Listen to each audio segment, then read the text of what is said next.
Clarity on Fire, a podcast for people who know what they don't want out of their life and career, but aren't sure what they'd rather be doing. In a world where it's easy to exist, but hard to feel alive, we, Kristen and Rachel, 2 certified life and career coaches, are here to help you cut through the information overload, get unstuck, and focus not just on how you can have a career you're passionate about, but how to create a whole life that feels fulfilling. So join us here, where we serve up inspiration and down-to-earth wisdom in a way that only 2 best friends can. We want you to experience the relief of knowing that, yes, you're allowed to want more out of your life and career. And no, you don't have to wander through the dark anymore. Our job is to light the fire that shows you the way. Let's go.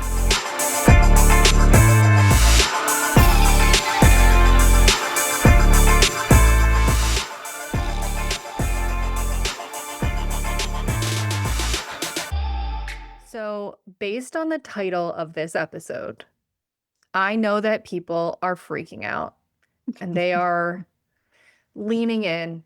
They're likely waited with bated breath for us to clarify who is pregnant right now.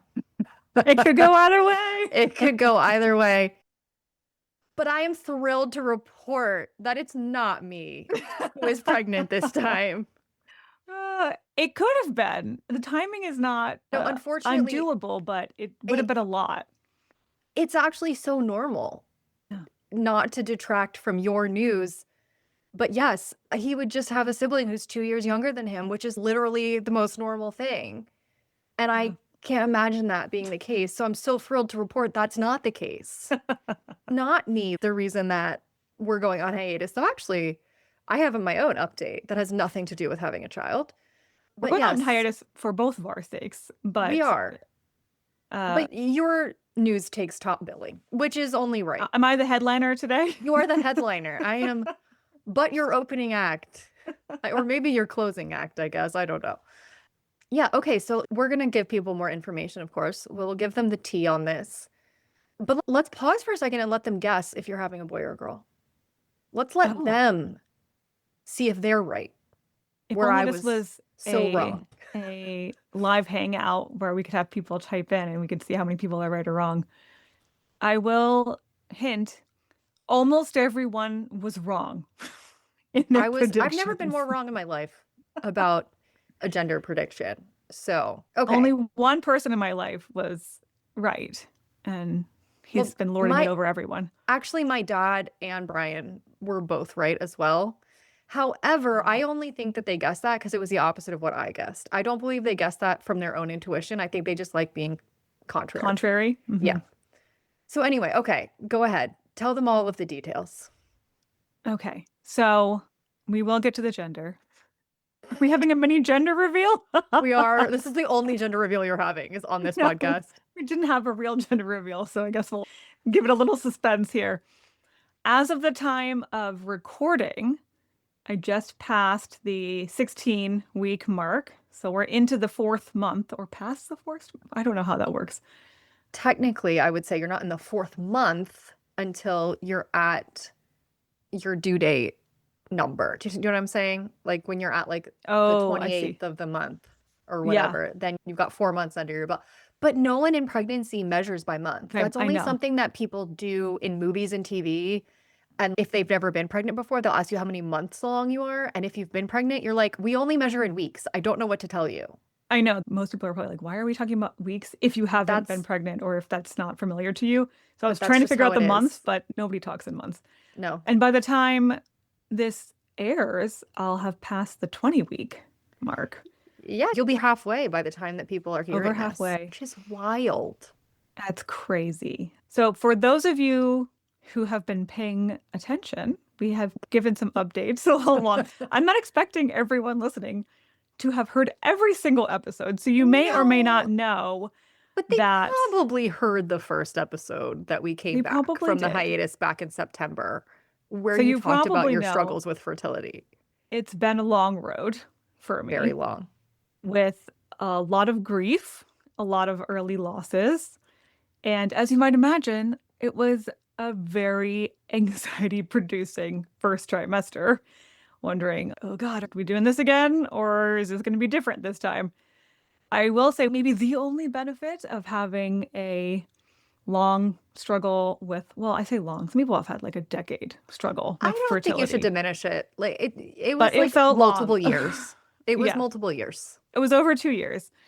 So I've had enough of a history that I feel like I was the most monitored pregnant lady at the beginning that's You ever really were. been. You got I think I floored you by explaining how few ultrasounds you would normally be getting in your shoes. And you were like, I've had 7 ultrasounds already. And I was like, I literally only had 3. And one of those was a bonus one simply because he was in a bad position the first time. And I had to go back for more. Usually you get 2 in America.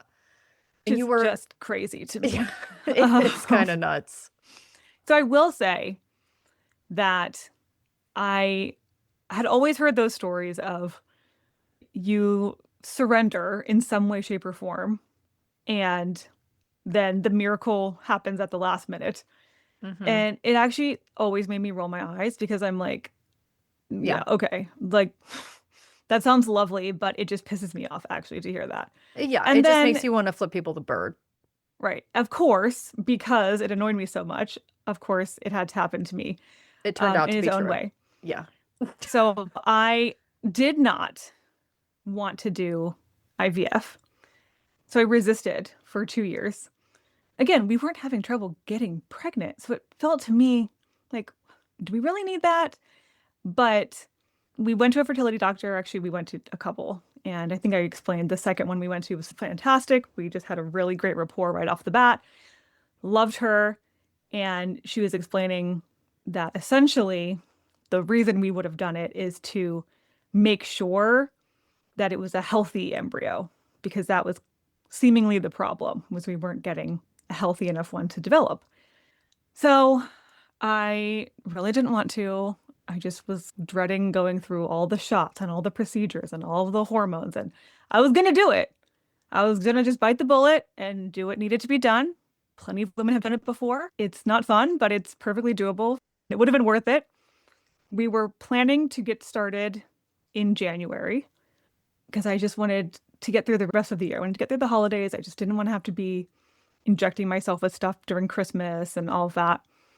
Sure enough, mid-November, I got a positive pregnancy test, like weeks under the wire of when we were planning to get started. And I will say I'm very grateful to the clinic we were going to because we didn't do any treatments with them. They could have just said, sorry, you're on your own, go back to your normal OB. And they didn't. They treated us like any other patient who worked with them and said, we will monitor you starting in the 6th week, really early, and do weekly ultrasounds until I hit 11 weeks. And then I graduated, quote unquote, and got to go to my normal doctor, who also gave me another ultrasound. So I had 4 at the clinic, another one at the new OB, and then an early anatomy scan, which was really cool. We got to see into all 4 chambers of the heart, both lobes of the brain, the stomach, the intestines, everything. The pictures that you showed me of that were, I didn't have that one. So I was astounded by how much you can see at only like 13 or 14 weeks pregnant. Yeah, Wild. It was right around 14 weeks and everything was there, which was mind-boggling to me. Essentially, everything just needs to grow bigger now after that. Yeah. We literally saw little hands moving and lips moving and rubbing of the eye. Mhm. I mean, it was wild, like a little tiny person just moving around in there. So yes, I have had about a bazillion ultrasounds already. So we definitely know everything is growing, everything is developing, everything looks perfectly healthy and normal. And we now know, drum roll, please, for our gender reveal. We're having a boy, so Rachel and I are both going to be boy moms. I have never been more shocked in my life. From the second you told me you were pregnant, which was only a few hours after you took that test, like I've known almost as long as you've known. Yes. I've been like, oh, that's a girl. That's a girl. And I have experience guessing correctly. You I have wouldn't a even call it great guessing. track record. Thank you. It's not even guessing, it's intuiting. because I am right far more often than I am wrong. And I have 7 nieces and nephews, and I have a child. That's 8 children. I was 8 for 8 at guessing the gender of every single one of those children. Okay. So I don't think it's just luck. And I've done it with other friends too and been successful. I have been wrong a few times. I'm not perfect, but I was convinced because the closer I am to someone and the more I know them, the more I feel like intuitively it's easier to tell what they're having. And I was as convinced that you were having a girl as I was when I was pregnant that I was having a boy. I didn't need anyone to tell me I was having a boy. I knew I was having a boy. All the test did was just confirm to me what I already knew. And so when you told me that, I literally felt like my reality had been shaken. So we found out from a blood test, and I told Rachel, and she's like, I don't, maybe it's wrong. Maybe it's wrong. I don't believe it. Maybe they scanned it wrong, or maybe the test results got contaminated. And then when we had our mini anatomy scan, I can confirm definitely a boy. Visual proof that there's a boy in there.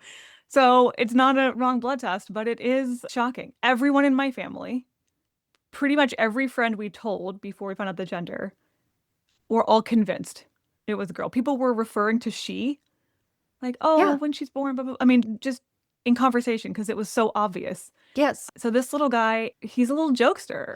He is probably cracking up in there, like, got you all. My brother was the only one who guessed that one right. So yes, that's one of the main reasons why we're going on hiatus is, first of all, I will not be taking on any clients for a little while because I'm due at the end of July, but it doesn't make sense to start working with people a couple of months ahead of that because we would just disrupt the whole process. Yeah. So we are going on hiatus in large part because Kristen is pregnant and because she's not going to be able to be coaching or podcasting for much longer. Also, you have a lot of work to do because you have not built a registry yet. Nope. I have given her, you guys, this is one of the more classic in character things that I've ever done.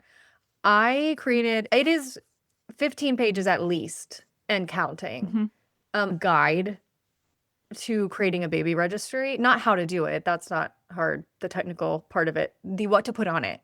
Which is the hard part. It is annotated. It has a table of contents. It has all of these different chapters. Listen, anybody out there with ADHD, like me, get you a type A friend. It is so helpful. Oh my God. The overwhelm is real, and the ADHD rabbit holes you go down are unhelpful. And so I am beyond grateful that Rachel's like, fun. I just tracked everything. I've handled it. Follow these instructions Just on buy what this you stuff. need, what Also, to get. I even annotated It's so great. what on the list I own and I'm going to be giving you, like, to borrow because you don't need to buy your own. It's And actually also convenient now- that we're both having boys. Yeah, because I can give you more stuff now. Because I was thinking I couldn't give you any clothes. And for the most part, I'm not going to be able to give you many clothes because unfortunately they are exact opposite seasons. Right. Yeah, So, true. however, I will have, now this is not relevant to you for another 2 years, but I will have some 18-month boy clothes for you because CJ is only 13 months, but currently is wearing a lot of 18-month clothes because he's so tall.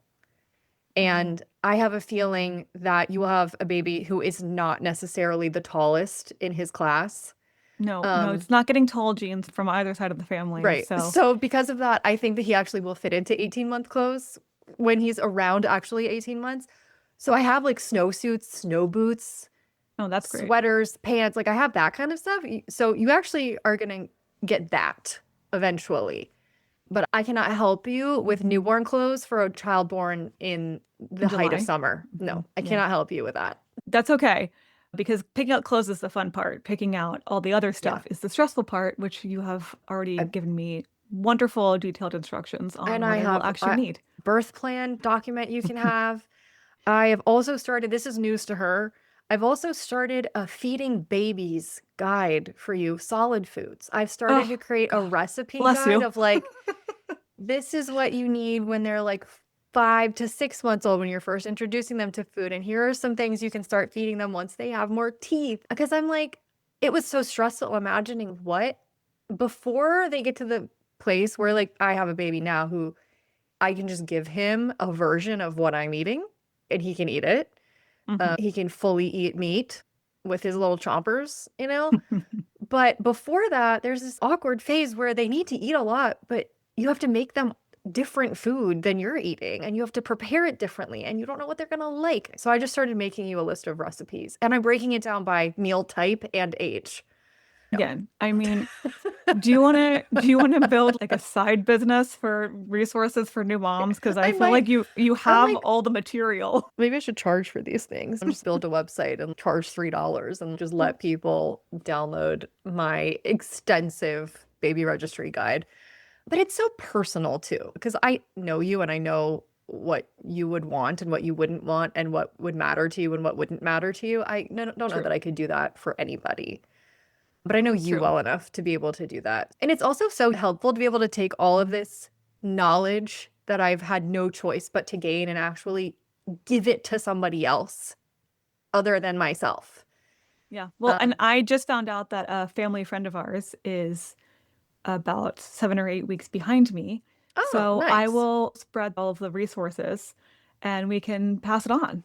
Do I know this person, or is this person completely... You don't know this person. Okay. No. Like, who is this person? But it's nice to have someone who's going through it at around the same time. I have a friend who is a former client, actually, who had a baby boy 2.5 months before me. And so now they're both toddlers and we talk all the time because they're going through the same phases at about the same time. And that's been so helpful. So I'm glad that you have. And maybe a fellow, wait, is she close enough that you're going to be able to hang out? Yeah, she's in DC, so. Does she know she's having a boy or a girl? No, not yet. Oh, it's too early. No. Yeah. But still close enough that I could pass along the resources, and I'm sure she'll be eternally grateful. And so who knows, the reach that all of your knowledge may end up having in the long run. Okay, well, that's obviously our main update. I'm so excited for CJ to get to meet this child and for them to interact one day. Not anytime soon, because I fully intend to keep my disgusting toddler away from your newborn baby for a while. But I am going to tell you right now that I am planning to come home to Virginia for my birthday, and I will be coming over, and I will be meeting that baby. Absolutely. And I will not be bringing my child. I will be leaving him at home, but my mom and I will probably come and meet the baby. CJ will not care to meet a baby at that point. It will be way too boring. No, and I just think that he might have germs that need to be kept away. So, well, speaking of toddler germs, one of the reasons that he's going to be extra germy is because he's actually going to be starting part-time daycare. And the reason that he's starting part-time daycare is because this deserves its own drum roll, to be honest. I might not be pregnant, but I'm doing something that's just as shocking for me, which is I'm actually going back to work full-time, not as a coach. What? I'm going to elaborate. This kind of happened very organically, which I think is the only way it could have happened in order for me to want to do it. I did not set out to necessarily have a full-time job. I just was in a position where I wanted and needed to make a certain amount of money every month to contribute to the expensive life that is having a child. And just being an adult in this economy, it's a lot. And so I found that juggling as many things as I was juggling was getting exhausting. I love coaching and podcasting, but it's not the only thing I'm doing. I had a part-time freelance gig. I actually took on for a little while another random freelance gig that was so miserable that it led me to have a meltdown. But I'm actually really grateful for that meltdown, because what I realized was that I actually think that juggling 3 different sources of income and 3 different jobs actually would be more work than just having one job. And I kid you not, the day after, maybe 2 days after I had this revelation, one of the freelance gigs is, I think I mentioned this in an earlier episode, at the coach training school, IPEC, that Kristen and I went to. They said that they think they have the budget to bring on a full-time writer. And they didn't think I'd be interested, because I told them when I came on that I have a baby and I am not ready to put him into daycare or anything like that yet. So I can only do maybe 10 to 20 hours a week. And I was like, wait, I know I'm going to shock you when I say I'm actually really interested in that. And it was a really good timing of everything just came together at once. That just happened organically. It wasn't something that I thought was going to happen or something that I was necessarily seeking.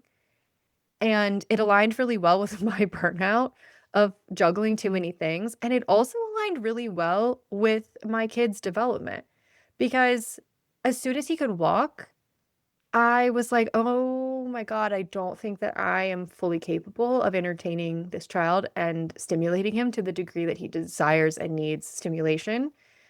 Also, I could not have predicted when I had a baby that he would be so extroverted and so unafraid of anything or like anyone. I mean, he can be like wary and hesitant, but for the most part, he will literally just follow random people around the library or grocery store.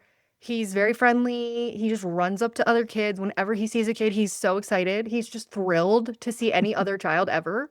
I genuinely think that I could drop him off at daycare and he would just not even look back. I don't even think he'll cry when we leave. I think he'll have the absolute time of his life.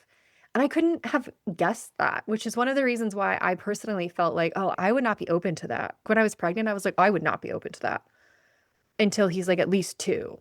I don't know that that would be right or good for him. And now I'm like, someone please entertain this child for me because he's running me ragged already and he's only 13 months old. But it's because he's been on his feet for 3 months already.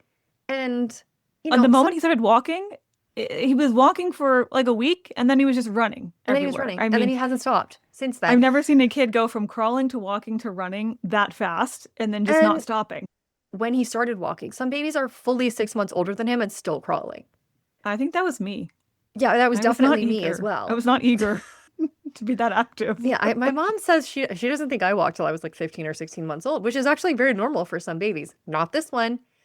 So he just became a toddler a lot faster than I would have expected. He just was over it. He was just so over being a baby. And because of that, I'm like, well, there's no reason for me to say no when he would love it. And it's only going to be 2 days a week because my in-laws are literally a mile away and they will be taking care of him the other days. And I am genuinely really looking forward to having something that I can focus on all day that's not entertaining a toddler. I look forward to using my brain. I look forward to having disposable income. I look forward to having a more balanced life. I've just been juggling so much that it doesn't feel like balance. It's just felt like chaos. And I think having long stretches of time where I can just be in quiet and I can focus on adult work and I can balance that with being a mom is going to be, I think, really good for my nervous system. And I've always loved iPad. And it's still me involved in the coaching world. Exactly. You're not coaching as the full-time job, but you're still working with coaching material. You're still working at a coaching company. So it still is in the vein of things that you already care about. But actually coaching 40 hours a week is not sustainable for anybody because it's such an emotionally, I don't want to say taxing because it's not taxing, but you're fully invested. Whereas what you're doing is much more conducive to a full-time job where you're using your brain, but you're not completely emotionally worn out at the end of a day exclusively of coaching. So now coaching can continue to be something that you enjoy that's in addition to the work you're doing. But you kind of get to use all aspects of your coaching expertise and coaching knowledge in just different ways. I think this is my full realization of thriverdom, is like getting to the point where I actually wanted a job. And, if you'd asked me that at 25, I would have been like, you're insane. But it goes to show that your values change and your needs change. And there's nothing wrong with that. I'm not saying that having a job for the rest of my life is what I'm going to desire.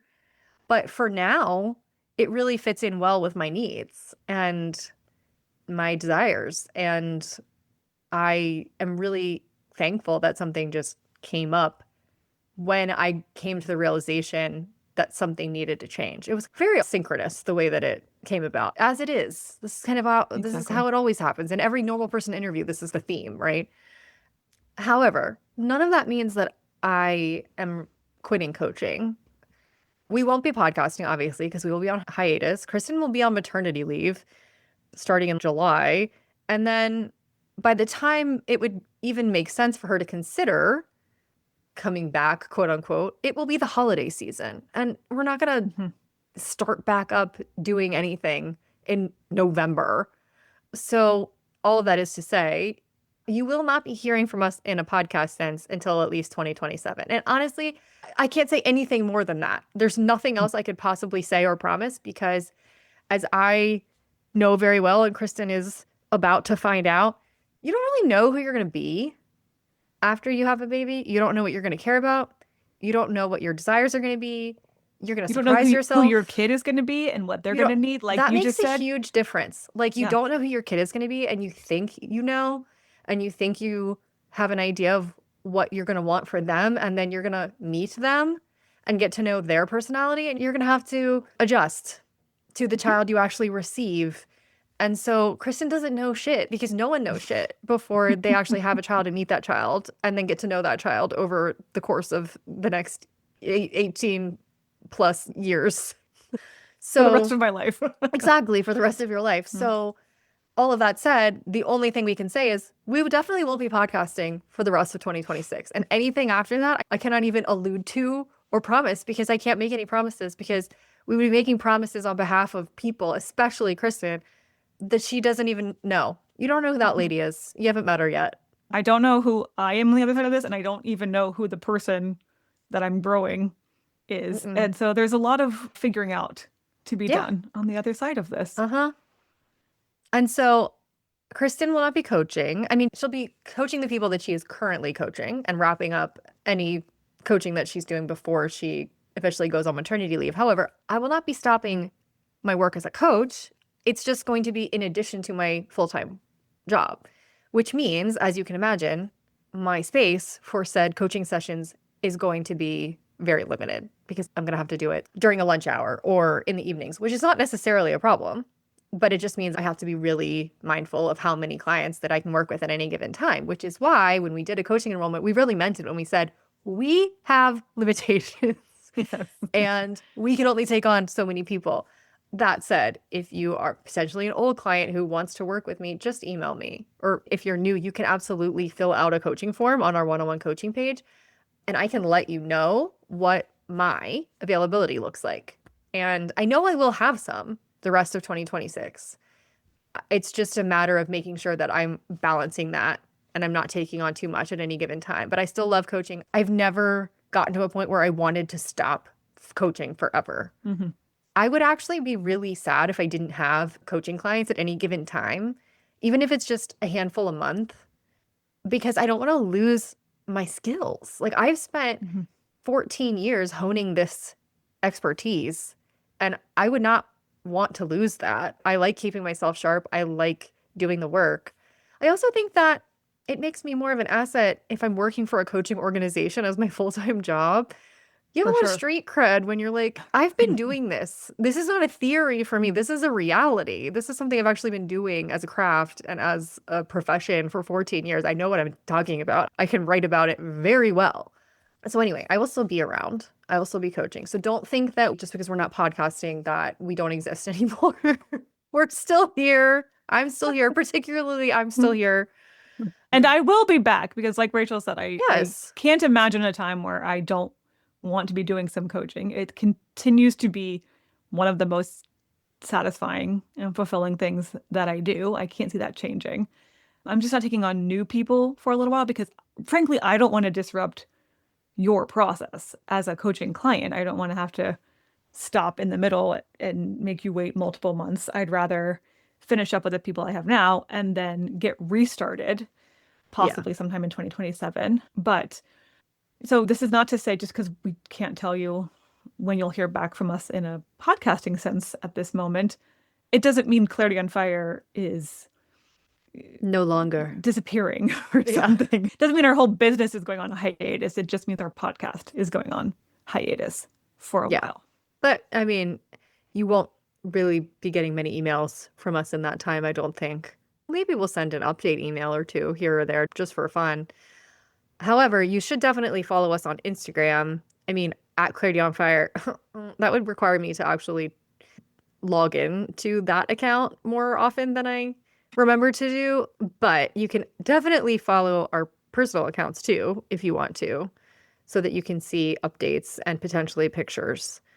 And by the time this airs, I will be back from a 2-week baby moon. That's So I will be posting some photos of that for sure. So if you're not following me, Kristen.n.freeman. And I will post some Italy and Sweden and London pictures because that's where we're going.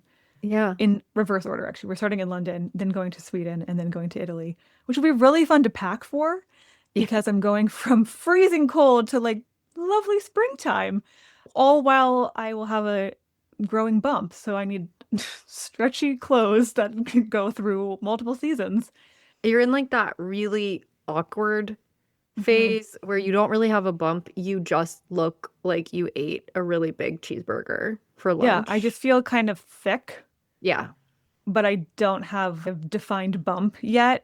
So most of my pants are just uncomfortable. But I genuinely just looked bloated until I was at least 5 months pregnant. At least. I don't feel like I had like not a my favorite real phase. obvious that's a pregnant woman's bump until I was closer to 6 months pregnant, which I think is pretty normal for your first baby. Yeah. Unfortunately. I don't think I can tell that I have like a teeny tiny little bump right now, but nobody else could tell. Everybody else would just think like, oh, she just ate a lot at the holidays. That's it. Yeah. Yeah. Isn't that crazy? I always thought that was nuts. That I was going to eventually have this giant bump and I couldn't believe it. It was almost like I didn't believe that was going to happen to me. I was going to be like the one person who somehow had a baby and didn't ever look like that. Nope. That's going to happen to you too. It's really weird, but it'll happen.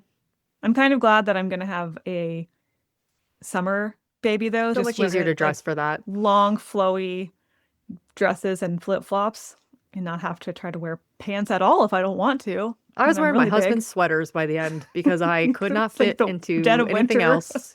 Literally the end of December. Maxi dresses are the way to go. And so that's going to be really nice for you. Okay. Well, we will be releasing an episode next week. That's not a new content episode per se, but it's another new to Clarity on Fire, here's where to start episode. We've done that every time we've gone on a hiatus, which I think is helpful when new people find us. But it's also nice if you want to share the podcast with someone at any point and you can just send them to that episode as like an easy, just get started here. And then we'll give them kind of guidance around what to do and what episodes to maybe listen to first. So we are going to put out that episode. I think we're just going to do that next week. We're not going to like wait 2 weeks for a non-episode episode. So you will see that in your queue next week, but you don't have to listen to it if you don't want to. There's not going to be much new there for you if you've already been here for a while. So it's hard to wrap it up when you're like, I don't know when we're going to do this again. And that does make me sad. But you know what else it makes me? It makes me grateful that we committed to bringing the podcast back 6 months ago. And that even though we couldn't do it at the pace that we had become accustomed to, we did it every other week. We still did it for 6 months and we still showed up. And in the midst of pregnancy, a lot going on. And honestly, in the midst of loss and then pregnancy, and also having, what did I have at that point? Like an 8-month-old baby or 9-month-old baby or something like that. And then taking on a part-time gig, taking on another part-time gig, not taking on a full-time job, and still showing up and doing it. I'm very proud of that commitment and that follow through. And I actually think that this last 6 months batch of episodes we put out were as good as anything that we've ever put out. I agree. I think we had some good stuff amongst some kind of a wild time in both of our lives in different ways where it would have been easy to say, there's just too much going on. Like, let's just let this go. But we both had more we wanted to say. We wanted to keep connecting with all of you. So I am glad we brought it back. And I'm sure you'll hear from us again. I just don't know when. And that's we'll have okay. plenty to tell you then, though. Lots more Exactly. updates.